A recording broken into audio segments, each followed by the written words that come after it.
Monaco is the next Grand Prix on our calendar, and it's the one Grand Prix of the season where qualifying is the most important. And it's different than any other race really because if you don't qualify well, you can't win the race. And that is just a proven, whether it's wet, whether it's not. I mean, you need the best of luck to kind of win. And I think it's going to be a toss-up between the 4 teams on who is going to win. I'm going to go over in vivid detail strengths and weaknesses of our top really 4 teams and why I believe one team will be the dominating factor here in Monaco. By the end of this video, I'll give you my full prediction, but let's go over the 4 teams. And I want to start off with Mercedes. So Mercedes is bringing their, what can we even call them? Their B spec upgrades that have been talked about for really the whole entire season since the beginning. And I believe these upgrades to be doing, they probably will do a lot. They probably will change the car up a lot. They'll probably change the way that the car works, what its strengths really are, where it can really extract more performance. But I don't believe that this will be a game-changing factor here in Monaco. And the car will still probably perform just as similar as it's really no side pod design. So what are the strengths in this W14? Well, the W13, the car from last year, had a lot of good strengths, I would say, in its downforce and really cornering speed. It was great on that factor, it just porpoised a lot. W14 kind of has those exact same factors, but out of the 4 teams that we have, it doesn't really have a really huge strength that I would talk about. The only one that I could kind of bring up where it could give them a good advantage is its braking speed. It's very good into going into the corners, and obviously you'll be braking going into corners a lot here in Monaco, and putting on a strict downforce setup will be good. Here's my issue with the Mercedes car and why I don't believe they will be the team to be winning in the Monaco Grand Prix.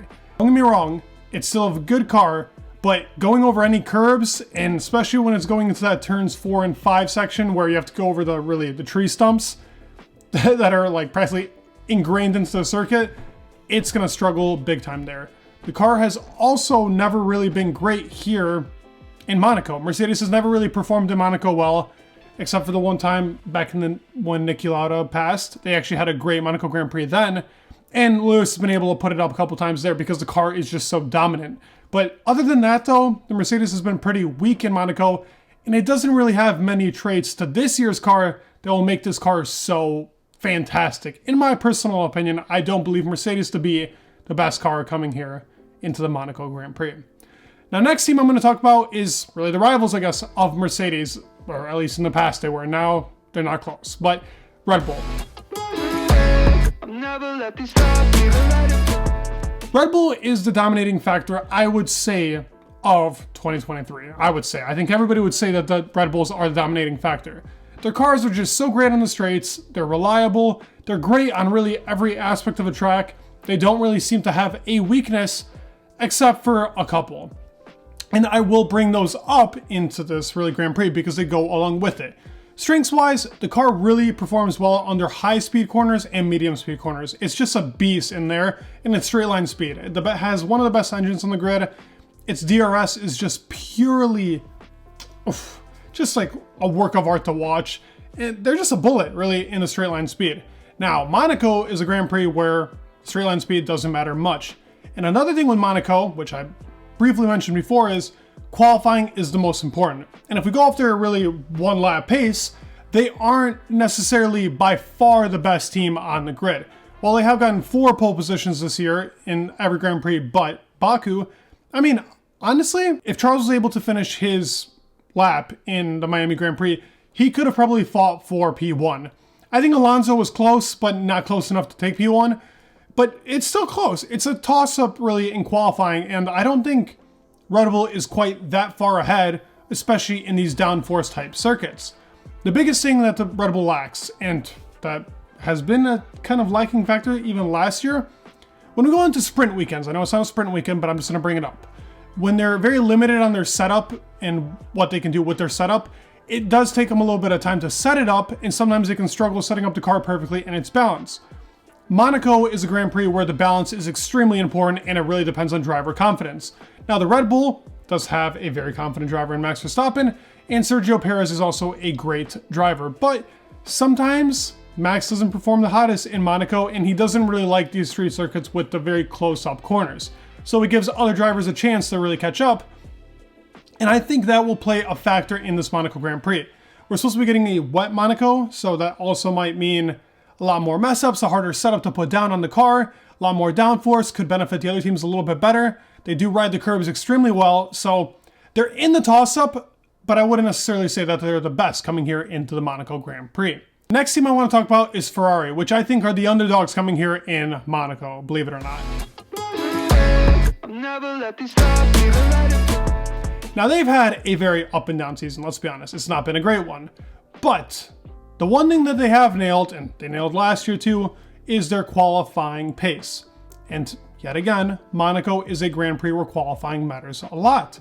So I do want to see them perform here very well, and I do believe they will perform here very well.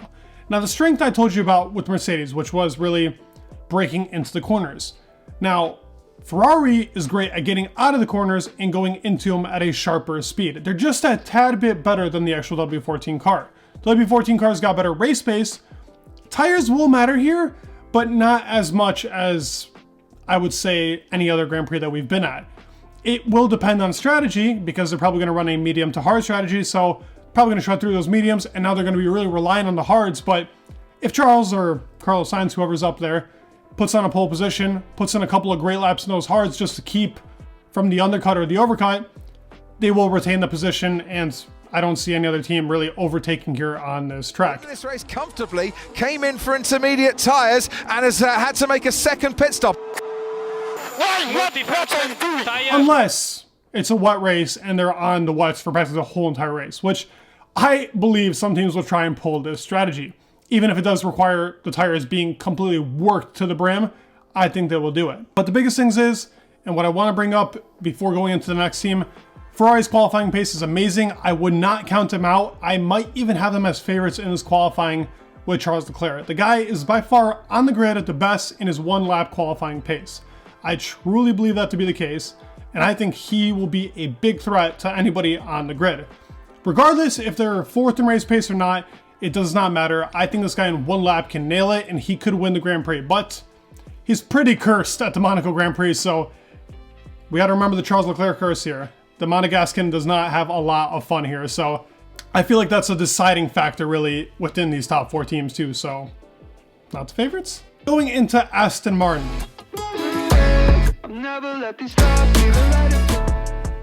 Fernando Alonso, Como 33. I think this is the track. I think this is a track that Aston Martin can really perform in. That they can really extract the best out of this car that's so good on its downforce, that's extremely good at riding the curbs, that is extremely good in slow speed and medium speed corners, and even matches the Red Bull in slow speed and medium corners in most other tracks. Their car is built off of downforce. It's still pretty simple. They're going to be bringing some upgrades here. They're not going to be significant ones, but they're going to be enough for them to actually have their full downforce setup. Fernando has been a great, really qualifier, racer in general in Monaco. He has not had the car for a lot of years now to actually really perform here on a track as really the jewel of Formula One, which is Monaco. And yes, the racing isn't great here, but the qualifying is always outstanding to watch. I feel like we're going to get an outstanding performance here by Fernando. I don't feel like Lance is pretty good in Monaco. Don't get me wrong. He can be good in street circuits. If it's in the wet, I wouldn't count out a pole position Lance. But hey, it's going to be tough. If it's in the wet, the most downforce is going to win. They'll have the most balance. They'll have the most confidence. Aston Martin has a lot of advantages, whether it's dry or wet. The car is just super strong on sticking it on the curbs and just in general being able to stick it really down onto the track. They are a, what would we call, a gravel magnet. They're able to downforce that car to the max. They have it down to a T. They're able to put their car down just as low as Red Bull, maybe a little bit higher. Red Bull's still amazing in that. They are my favorites going into this Monaco Grand Prix. And the order that I have it in from, I think, the best team to the worst team is Aston Martin, Ferrari, Red Bull, and Mercedes. And I want to clarify something. Red Bull being in third doesn't mean that they don't have the strongest car. It's qualifying that I'm talking about. This is where I think everything matters. It's Monaco. You can't really overtake here. So the Red Bull, in my opinion, will not be the strongest car here in qualifying. I do feel like Ferrari and Aston Martin will be such a close toss-up though. I really cannot name to you which team will be the better. I feel like Fernando's got that it factor, but Charles has also got that factor. It's going to be a toss-up, man. It's going to be a very close race. And I think Monaco is going to surprise us completely, especially if it's in the wet. I believe this to be a banger of a Grand Prix. Now let me know your thoughts down below. Please leave a like, subscribe. It'd mean the world, and peace.